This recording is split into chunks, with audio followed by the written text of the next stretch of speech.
ایک دفعہ کا ذکر ہے کہ ایک دن علی اپنے کمرے میں بیٹھا اپنے کھلونوں سے کھیل رہا تھا۔ علی کی امی کمرے میں آئیں تو دیکھا علی کے پاس ایک نئی کھلونا کار تھی۔ اس کی امی نے پوچھا، بیٹا یہ کھلونا تو آپ کا نہیں ہے، سچ بتاؤ یہ کار کس کی ہے؟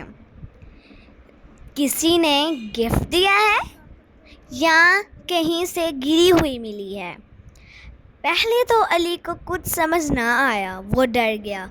پھر اس نے اپنی امی کو بتایا کہ کل وہ احمد کے گھر گیا تھا اس سے نوٹ بک لینے، تو مجھے یہ کھلونا بہت اچھا لگا اور میں نے چوری چوری اپنی پاکٹ میں ڈال لیا۔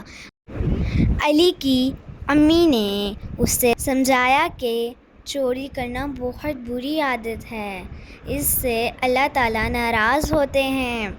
علی کو اپنی غلطی کا احساس ہو گیا کہ اس نے واقعی چوری کی ہے اور چوری کرنا تو بہت بڑا گناہ ہے۔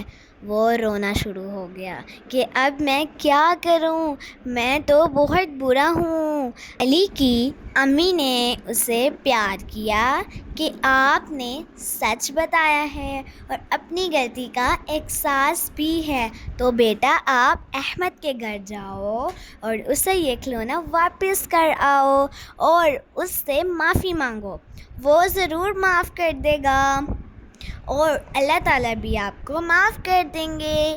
علی احمد کے گھر گیا، اسے کھلونا واپس کیا اور معافی مانگی۔ احمد بہت خوش ہوا اور علی کو گلے لگا لیا۔ پیارے بچوں، ہمیں اس کہانی سے یہ سبق ملتا ہے کہ ہمیں کبھی چوری نہیں کرنی چاہیے۔ پیارے بچوں، آپ ابھی جا کے ہمارے چینل کو like, subscribe, share and comment کرنا مت بھولیے گا۔ ملتے ہیں ہم آپ کو اگلی کہانی کے ساتھ، اب تک کے لیے اللہ حافظ۔